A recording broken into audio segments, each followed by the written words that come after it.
اللہ رب العزت نے ماں باپ کی جو ہمیں نعمت عطا کی وہ ایک ایسی نعمت ہے کہ ہم اس نعمت کا ہی صرف اور صرف اسی نعمت کا جن کی وجہ سے ہم دنیا میں آئے، جن کے ذریعے سے، جن کے سبب سے، جن کے وسیلے سے ہم دنیا میں آئے، بھائی ان کا بھی مرتے تب تک شکر ادا کرتے رہیں تو وہ بھی پورا نہیں ہو سکتا ہم سے۔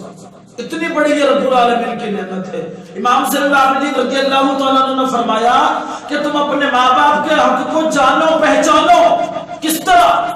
آپ نے فرمایا کہ تم اگر دنیا میں آئے تو تمہاری اصل تمہارے ماں باپ ہے اور تم ان کی فرع ہو، یعنی تم ان کی وجہ سے دنیا میں آئے، اگر وہ نہ ہوتے تو تم بھی آج نہ دنیا میں ہوتے۔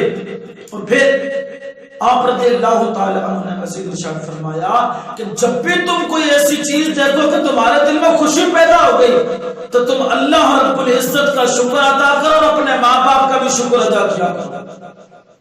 اور اسی طرح ماں باپ کے دنیا سے جانے کے بعد ان کا حق ہوتا کیا ہے؟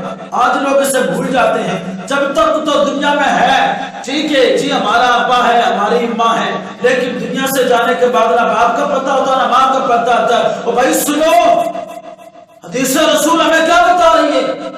دنیا سے جانے کے بعد بھی ماں باپ کا حق ہم پر لازم ہے، ہمارے اوپر کا حق ہوتا ہے۔ وہ کیا ہے؟ آئیے سماعت فرمائیں۔ ہر جمعہ کو ان کی زیارت کے لیے جانا۔ اب آپ کہیں گے زیارت کس طرح کرنا؟ اس طرح کہ ان کی قبر کی زیارت کرنا۔ جب آپ ان کی زیارت، قبر کی زیارت کریں گے تو سمجھو آپ نے ان کی گویا زیارت کر لی۔ ہر جمعہ کو ان کی قبر کی زیارت کے لیے جانا۔ نمبر 2، جب بھی آپ قبرستان جائیں تو وہاں سورہ یاسین، قرآن پاک کی دیگر آیتوں کی سپاروں کی تلاوت کر کر ان کے لیے دعائے مغفرت کرنا۔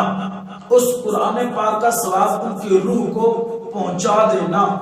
اور نمبر 3، جب بھی آپ کا ان کے قریب سے گزر ہو تو آپ کو پر لازم ہے کہ ان کی قبر پر جا کر بغیر دعا اور بغیر استغفار کے وہاں سے نہ جانا، ان کے لیے دعائیں مغفرت کریں، قرآن کی تلاوت کریں، پھر آپ وہاں سے جایا کریں۔ اگر ان کے پاس سے گزر ہو تو ایسے نہ چلے جائیں۔ اور آگے ایک اور مقام پر نبی پاک صلی اللہ علیہ وسلم کی حدیث پاک موجود ہے کہ جب بندہ چلا جاتا ہے تو اس کی روح ہر جمعرات کو آتی ہے، اور جو ان کے جاننے والے ہیں، باپ ہے، ماں ہے، بھائی ہے، بہن ہے، بیٹا ہے، بیٹی ہے، دوست ہے، رشتہ دار ہے، محلے دار ہے، کوئی بھی جاننے والا ہوگا، وہ میت کی روح ان کے پاس آتی ہے اور یہ انتظار کرتی ہے کہ کب یہ مجھے احسان ثواب بخشیں اور میں یہاں سے خوش ہوتی ہوئی واپس چلی جاؤں۔ لیکن افسوس ہمارے معاشرے میں سے شاید جو لوگ دنیا سے چلے گئے ہم نے ان کو کاٹ دیا ہے۔ ایسا ہرگز نہیں ہے، ایسا ہرگز نہیں ہے۔ جو دنیا سے چلے گئے وہ بھی ہمارے ساتھ ہے، ہمیں ان کو بھی اپنی خوشیوں میں، اپنے غموں میں یاد رکھنا ہے۔ کیوں؟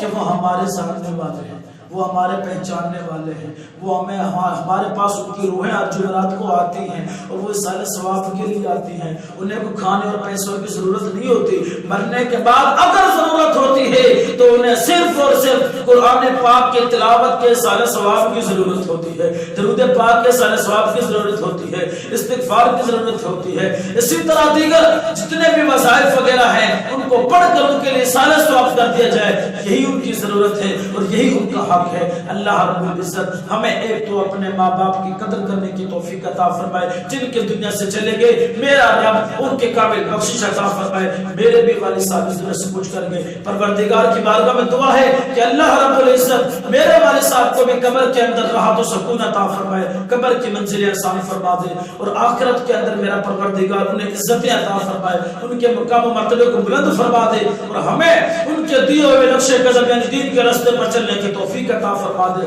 اور یاد رکھیں کہ ماں باپ کا حق کو کبھی نہ بھولیں، ان کے لیے استغفار کرتے رہا کریں، ان کے لیے دعا کرتے رہا کریں۔ ہر جمعرات کو تو لازمی گھر میں جو بھی آپ نے کھانا بنایا ہو اسی پر اللہ کے قرآن کی تلاوت کریں اور اپنے ماں باپ کو سارے ثواب کر دیا کریں۔ اللہ تعالی ہمیں اپنے مرنے والوں کو اپنی دعاؤں میں، اپنی خوشیوں میں، اپنے غموں میں یاد رکھنے کی توفیق عطا فرمائے۔